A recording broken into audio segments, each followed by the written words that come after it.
The Puppet Girl by Just Monika, 777, illustrated by Daily Doodles.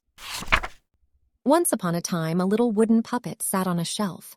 She was made of the finest cherry wood, had been carved by expert craftsmanship, and was painted with beautiful colors. But all she could do was sit on the toy shelf by the window, watching the children play outside. Oh, how lovely it must be, she thought, to dance like the other girls. But try as she might, she could not move her fingers or wiggle her toes. So she sat there, gazing longingly.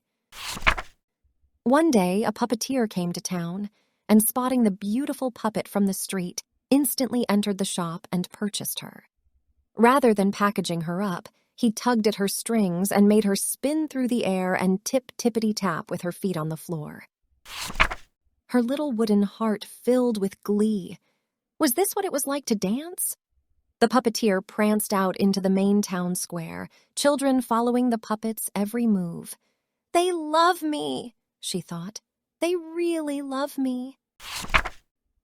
As the day turned to night and the children went home, the eccentric puppeteer set the puppet down with his belongings.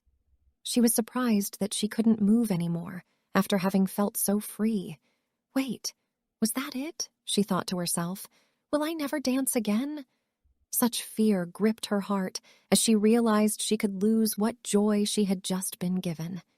She almost didn't notice a girl approaching. She had beautiful green eyes and confidence in her step. She walked right up to the puppet, but unlike the other children who couldn't take their eyes off the beautifully crafted toy, she then faced the puppeteer who had been all but invisible to the others. "Thank you for the beautiful show," the girl said happily. "I love how you made everyone happy."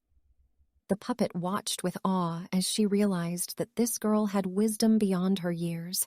She wanted to be just like her, to walk, talk, and have control over her own destiny rather than relying on being puppeted about on strings.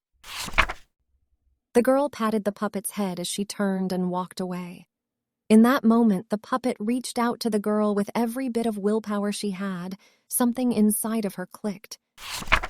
The joints in her legs popped and were moving on their own. Her arms, shoulders, and wrists did the same. She tried to dance, but she couldn't. She tried to spin, but she couldn't. She could barely hobble. So she followed that girl, the one who had given her hope, so that one day she too could be free to dance and sing and be more than just a puppet on strings.